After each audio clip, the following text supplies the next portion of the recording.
Praise the Lord friends.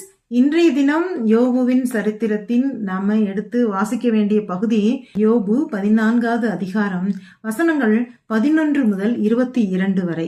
மனித வாழ்க்கையின் நிலையாமை குறித்து, மனுஷனுடைய நிலைமை இந்த உலகத்தில் எப்படி இருக்குதுன்றது குறித்து யோபு கொஞ்சம் விளக்கமா சொல்லியிருக்காரு. அதுக்கு முதல்ல ஒரு சின்ன எக்ஸாம்பிளோட சொல்றாரு. ஒரு குளம் நிறைய நீர் இருக்கு. அது வத்தி போய் ஃபுல்லா தரையாய் வெட்டாந்தரையாய் மாறி போறது போல மனுஷனுடைய வாழ்க்கை நிறைவு பெற்ற பிறகு அது ஒரு வெற்றிடமாக மாறி போயிருது. அதே மாதிரி இத சொல்லிட்டு அடுத்து திரும்பவும் தன்னை பத்தி குறிப்பிடுறாரு.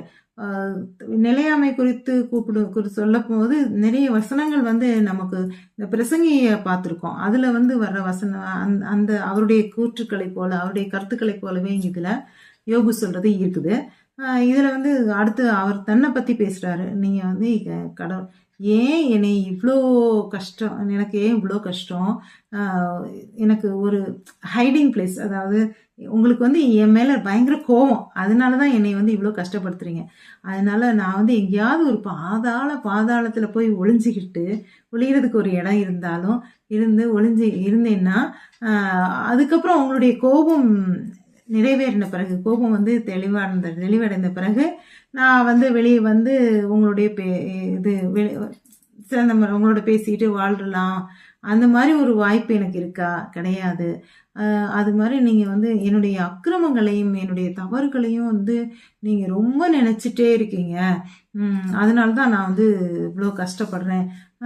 அப்புறம் அவருடைய அக்கிரமங்களை எப்படி சொல்றாரு அப்படின்னா, என்னுடைய மீறுதல்களும் அக்கிரமங்களும் ஒன்னா கூட இல்ல, எல்லாமே மொத்தமா சேர்த்து ஒரு பெரிய கயிறுல கட்டி பண்டிலா கட்டி அவ்வளோ இருக்கு உனக்கு அப்படின்றனால உனக்கு இவ்வளோ அக்கிரமங்கள் நீ சேர்த்திருக்க, மீறுதல் பண்ணியிருக்க, அதனால உனக்கு இவ்வளோ தண்டனை அப்படின்ற மாதிரி நீங்க எனக்கு காட்டுறீங்க அப்படின்னு. அதுக்கு அடுத்து இப்போ கடைசி பகுதியில கடைசி 2வது வசனம் கடைசிக்கு முந்தின வசனமும் கடைசி வசனமும் திரும்பவும் மனிதனுடைய நிலையாமையை குறித்து குறிப்பிடுறாரு.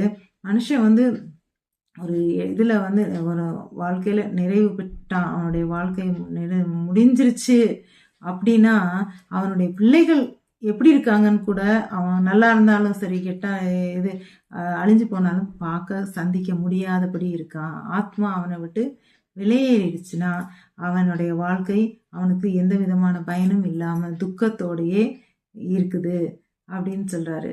அல்லேலூயா.